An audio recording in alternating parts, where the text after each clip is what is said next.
So guys, our discussion today is to do with monetary sector. So when you look at monetary sector, there are a couple of questions that we need to sort of prepare for. One kind of question that comes pretty often is about, like demand for money. So I want to show you some questions and then we're going to look at how do we answer in a little while. But first, just to quickly tell you what kind of questions are we preparing for. Number one is this kind of question, like it says this: consider the extent to which commercial banks can influence money supply. So the first kind of question that we can look at is the money supply question. So let me also write this here just to put it on the side. Sort of one kind of question is about changing. Triangle means change, so changing money supply. So we got to sort of need to know the factors that change money supply. Okay, number one. Number two kind of questions that you can see to come quite often is changing basically what we call demand for money. So look at this one. Uh, Distinguish between the transactions demand for money and the speculative demand for money. Consider which is likely to be more important for consumers in a modern economy. So this is basically questions about how do we change or changing money demand. This is another popular kind of a question. It's also called sometimes liquidity. The name for this one is liquidity preference theory. Okay, so we're going to look at that liquidity preference theory.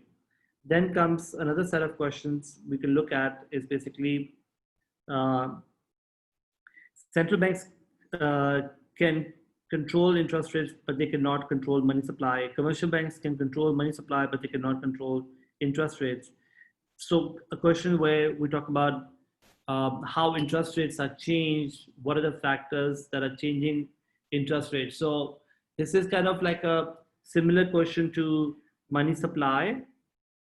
And this is a question, why do people demand money is a money demand question. So we'll see how money supply and money demand questions will be sort of sometimes change to but they are asking us probably the same thing. Okay, so let's focus on money supply, money demand.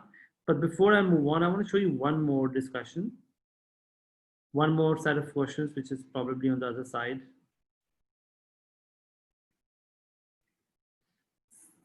So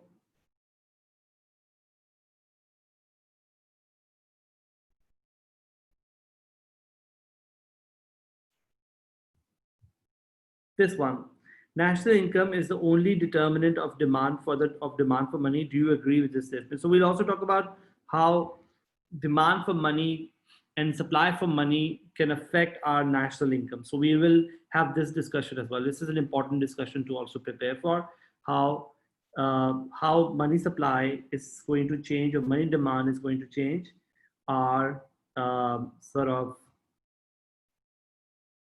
let me write this. So changing money supply and money demand to change national income. Okay. Is there any question before we move on? So this is the focus of today's class. This will actually cover a lot of stuff as we do this. And these are the questions that we're preparing for. So we're looking at focusing on the monetary sector. So if you don't have any questions, I can move on and talk about basically quickly revise the sources of money supply. And then we will talk about sources of money demand. How does money demand changes? And then we can talk about their relationship in context with the national income. Okay.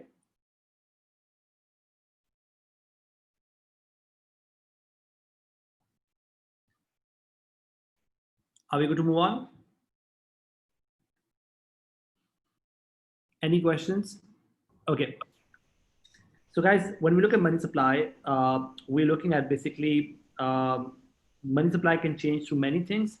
One is what we say through the banking sector. So like commercial banks. So there is commercial bank and then there's central bank. Central bank is kind of like a regulator on commercial banks, right?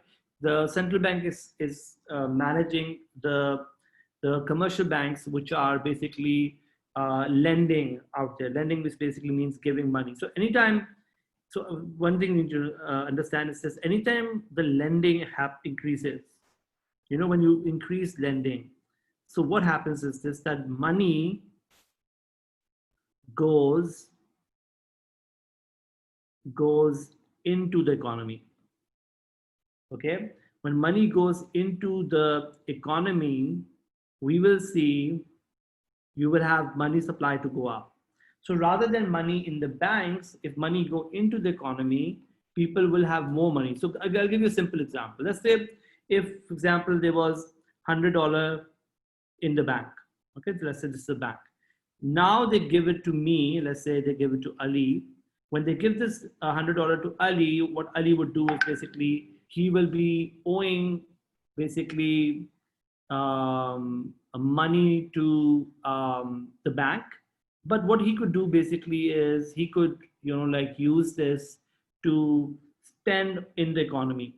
So let's say I go to, for example, Jigme's shop, and I give it to Jigme, and Jigme gets this money of $100, and I say I end up buying sneakers or joggers or whatever shoes from him.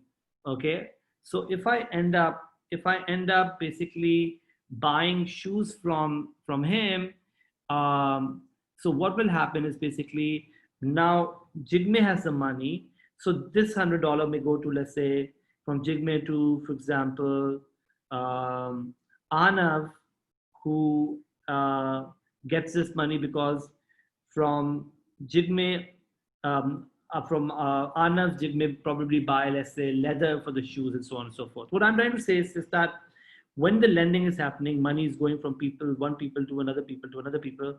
And that means anytime lending happens, money supply will go up. So what we say basically, first of all, we need to understand is that lending is a very important source of money to increase in the economy. How does it increase? I'm going to talk about in 1 minute. But one of the ways the money supply can go up, one of the ways money supply can go up is through lending. So how does lending affect it? And we say this happens because, let's say there is what we call something called the reserve ratio. Okay, what is a reserve ratio? So what happens is this, that central bank says to the commercial banks, so this is central bank, which is your main bank, which is regulating your central bank. They say to the central bank that, hey, we want to make sure that whenever you lend, you leave at least 10% of your deposits. You know, they have the deposits, leave 10% of the deposits and then rest the 90%. Don't lend everything. And the reason why they say don't lend everything is simple, because if you end up lending everything, then suddenly if people come and ask for their money and you don't have the money, then that would basically be called bankruptcy. You may not be having enough money to meet your obligations. Make sense? So let's say if the government says to, if the central bank says to the commercial bank, I wrote central 2 times, to the commercial banks, they say to the commercial banks, okay, you know, like keep 10%. So what does keeping 10% means is this: let's say this is a bank, and I'm going to make something called a T account. If some of you have done accounting or know about accounting, T account is basically a way of accounting for money. So let's say this is my bank number 1. So on a T account, we don't need to get into the accounting part because that's not the subject we're teaching, but basically you have assets, you record assets on one side and you record liabilities on the other side. So whenever, let's say somebody gives a $100 deposit. So let's say Ali decides to deposit in bank number 1, $100. This means of that $100, $90 will be allowed to be lending, and $10 will be asked to be kept as a reserve. Why is $10 a reserve here? Is because the government has said that you can't lend everything that you get. What I'm trying to say is that anytime you give money as deposit to a bank, the bank is supposed to lend it to people. Why? Because that's how they make money. They will give it to, let's say, somebody else who will give them back interest, and the bank was going to make a margin out of this. So $100 as first deposit is basically going to be of that $100, 90 is going to be lent, and $10 is going to be this 90. By the way, will go back, will go to, let's say, an individual. But we say this 90, when this $90 goes to the economy, this can have a potential to go to another bank. Let's say Josefa took a loan of this $90 from the bank. So now Josefa has this $90, right? And we can say this, that, and when he got this $90, he spent it on a good from Shahryar, and Shahryar decided to put this $90 as a deposit to his bank number 2. So potentially this 90 can go back to another bank, and which will keep $9 of it, because every bank is allowed to keep only 10% as reserve, and 81 will be lent out. So next bank will be doing the lending, potentially will be doing the lending of 81, and the reserves will be 9.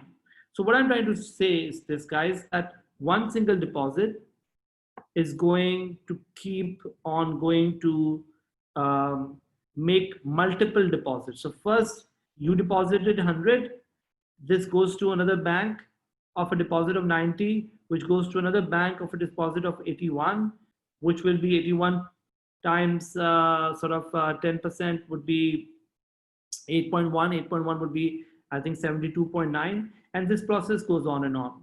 So one of the points that I'm trying to make here is this, that the bank lending can end up causing money supply to go up. And by how much? We come up with a formula, and the formula is simply total money supply. Can you guys see the screen? Is there any problem so far? I will send you these notes, so don't worry about the notes. There's a little lag that is happening. That's why I'm worried about this.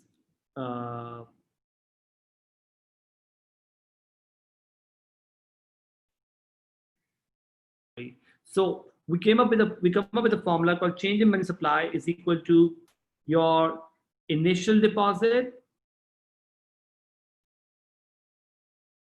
times money multiplier. And what is money multiplier? Well, money multiplier, let's call it MM, is equal to 1 over reserve ratio. And what is reserve ratio? The government gives you this reserve ratio. RR is the short form for reserve ratio, and that reserve ratio is, for example, 10%. If the government says the reserve ratio is 10%, then money multiplier will be 1 over 10%, which is going to be 10. And therefore, for example, change in money supply will be, initial deposit was, let's say, $100 times 10, which means the money in the economy will go up by $1,000.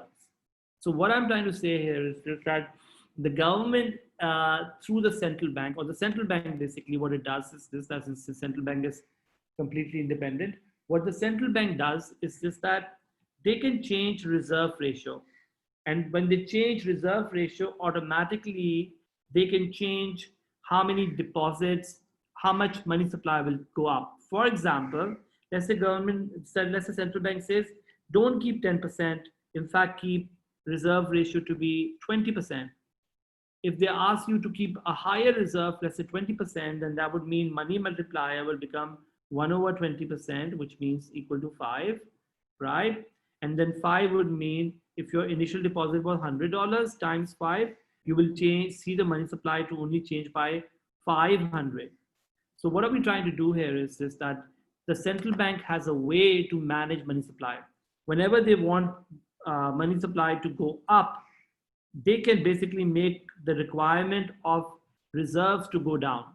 If you make this reserve ratio go down, money supply will go up, because when you make the reserve ratio go down, basically more lending will happen, and whenever more lending happens, automatically money supply will go up. Got it? Does that make sense, everyone? So one of the ways you can write in your answers, basically how does central bank or how does the government through its central bank control money supply? And the answer is through the reserve ratio. More higher the reserve ratio, we wrote this, that the lower the reserve ratio, the higher the amount the bank can lend, and therefore the higher will be the money supply. Okay, so reserve ratios basically are one of the ways the government, through its central bank, controls the money supply. Make sense? So in your answer, when you're writing your answer, guys, for this one, like look at this, that consider the extent to which commercial banks can influence money supply. So you can say that commercial bank can basically influence money supply through lending. And you can say that higher the lending, higher, in fact, money supply can go up. However, this lending is controlled through your central banks. Isn't that true? The central banks control that through your reserve ratio. So reserve ratio is an important aspect, because if the central bank makes the reserve ratio to be really, really high, then commercial banks' ability to lend will go down, and therefore money supply may not increase by that much. Make sense? So that's the first point that I would want to sort of write here. Make sense? The second point we want to sort of write here is basically other factors that can change money supply. So what are the other factors that can change money supply? Let's talk about those.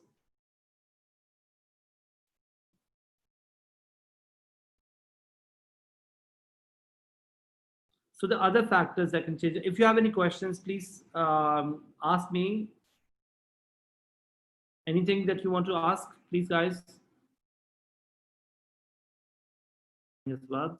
So it's the second one is basically going to be what we call open market operations. What are open market operations? This is basically called buying and selling government bonds and securities. So government bonds and securities is basically government's way of borrowing money. When the government is borrowing money from people or from economy or from even organizations, they may do that through bond. So what is a bond? A bond is simply a piece of paper, which is like a promissory note, a promise that they will basically return the money. So let's say when the government gives the $100 bond to public means you and me, general public, the bond goes to people and the money goes back to the, let's call this government. Money goes back to the government. So whenever the government is giving the bond to public, this bond goes to public, the public in return gives them money. So money supply can go down. So what I'm trying to say is that government sells bonds, you will see money supply to actually go down. Why? Because the bonds will then go to the economy, to people, to you and me, while the money will come back to the government. Let's assume right now the government is not doing anything with that. Similarly, if the government buys bonds from people, let's say they buy back the bonds, let's say they, and by the way, the bonds can be sold in the market. So there's a market which is out there which can buy, which is basically buying and selling bonds. So when the government buys bonds, money supply actually goes up. Make sense? So selling bonds, money supply go down, buys bonds, money supply goes up. Why does that happen? Because, when you are buying bonds, then you are giving people or returning people the money. So money will go back to the economy. So this is one way the government is basically changing money supply. And this comes a lot in MCQs where they can say this, that government wants to increase money supply. What should they do? And the answer would be they should buy bonds. Government want to decrease money supply. What should they do? They should sell bonds. Make sense? So this is another way you can change money supply. And by the way, when we're doing this, you need to also remember this, that sometimes they can also talk about deficit financing. So I'll send you the notes, but deficit financing is another important aspect to remember. So why is the government even buying bonds or selling bonds? What's the reason why the government sometimes needs to raise money? We say whenever government has a deficit. Remember what is deficit? Deficit is when they owe, when the T minus G. T means taxes, G means government expenditure. When the government expenditure is more, when the government expenditure is more than taxes, or when T minus G is less than zero, in fact, T minus G is, yeah, less than zero, just means you've done more government spending, and therefore T minus G is T for taxes. Tax revenue minus government expenditure is negative. You will have a situation where you will be like, we need to raise money. So you might have a deficit. How do you fill this deficit up? And the answer is you do that by bonds. And you can do that by selling bonds to general public, which means, let me write this here, the non-bank sector, versus you can do it to commercial banks. Okay, and I'm talking about this because in the essay question that we saw, they were talking about the role of commercial banks. So this is basically the banking sector versus this is the non-banking sector. When you go to, let's say, general public, let's say you go to me, okay, you say we owe $100 to, let's say, Shariar, because Shariar made a bridge for us, and now you owe him $100. We don't have the money, so we go to Ali and say, hey Ali, you are part of general public, would you like to buy the bond from me? And let's say I say yes to them. Then what will happen will be Ali will be minus 100, and Shariar will be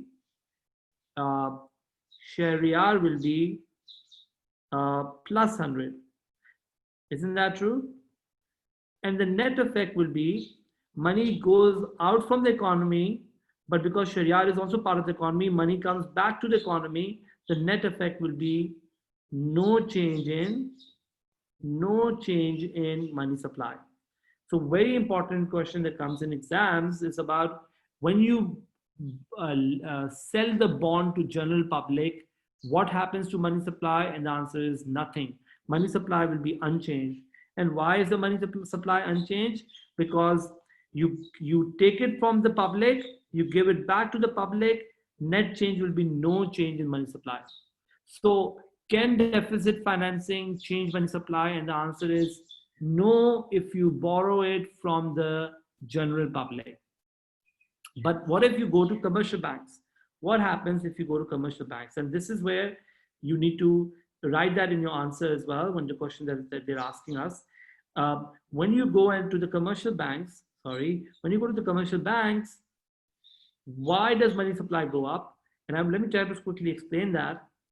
What happens is this, that commercial bank, when they are sort of giving you money, let's say you are government, they will give you from the deficit, from the deposits they have. So let's say they have deposits of $100. Let's say 90 was supposed to be lent out and 10 was the reserves. Okay, remember this? So 90 was your lending amount. So in other words, this 90, rather than being given to, let's say, people, let's say Ali, let's say anyone else, they give it to this 90, then basically is the amount that will be given to the government. And just like the case we just discussed, whenever this 90 goes to the government will give it to, for example, Shariar, and Shariar will give it to another bank, and this will, through the money multiplier, will keep on increasing money supply. So commercial banks, giving to commercial bank doesn't mean the money goes out of the economy. Giving it to commercial bank means they are using their lending portfolio, which will make the money supply go up. But you give it to general public, you are basically taking money from one hand and giving back money from the second hand. So it's like change of hands only. This is like change of hands, while this is like the money multiplier at work. Okay, so one of the ways you can change money supply is basically through this. Make sense, guys?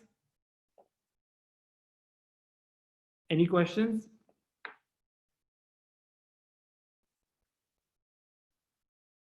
Do we have any questions, guys, before we move on? Okay. So third way you can talk about is total currency flow. Okay. I know we're going really fast because it's a revision class, and I'm actually feeling that there's so much to talk about. We have very little time, but you need to go back and sort of read the notes to make sure you get the questions right. And also, if you need more help, let us know. You need to write to us, and we can sort of also arrange for some extra sessions with anyone who needs extra help. Okay. Uh, Okay, the total currency flow is basically what we call your X minus M. If exports are more than imports, what happens? If exports are more than imports, we call this your um, your current account surplus. Isn't that true?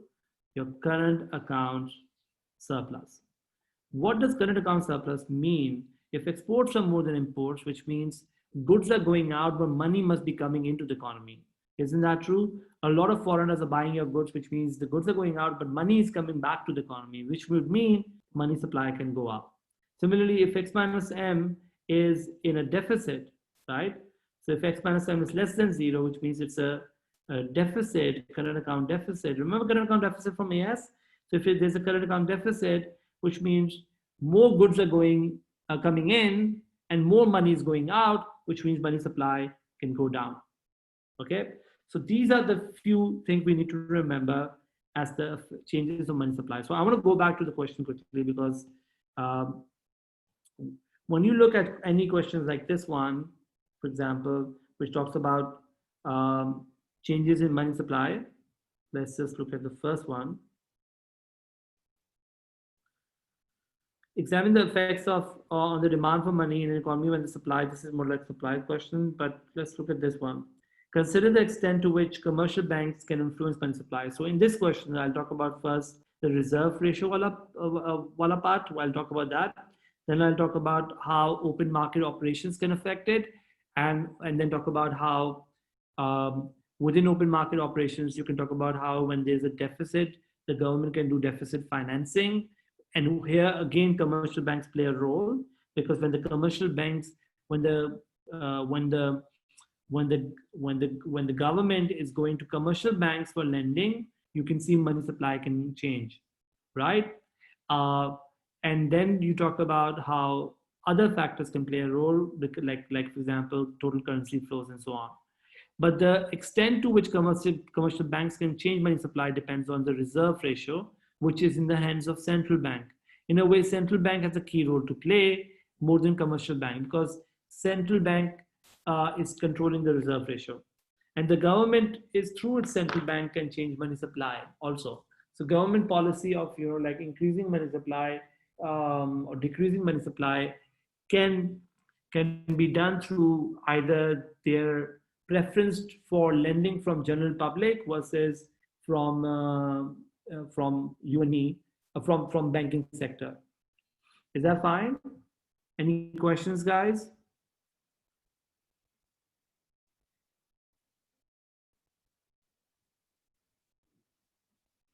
Are we good to move on? Okay, so the next discussion that I want to have, if I'm good to move on, do you guys hear me properly? Shayar and Jigme, Hawa, are you guys able to hear me properly? Yeah. So, guys, I want to talk about money demand, but I want to talk about money demand tomorrow. So, for tomorrow's agenda, I'm going to sort of email you this chapter. In fact, email you the notes. Some of you already have these notes.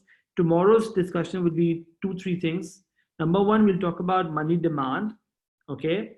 We'll talk about how money demand can change your this discussion, how they can change your GDP. Okay, so I'm going to talk about that.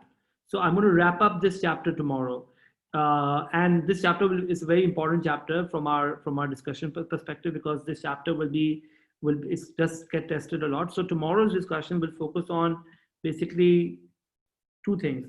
Number one is what we call the liquidity preference theory. Okay. Number two, we will talk about change um, change in national income. Okay. Anav, I'll email you this workbook as well. Okay. I will email you this workbook. Number one. Number two, I will email you whoever doesn't have the notes. I will email them the notes. Okay. Do you have any questions, guys? Can all of you who are on this in today's class, can you all write me an email, and I can respond back by actually um, respond back by replying to the to you guys in terms of giving you the notes and the workbook. Can we do that?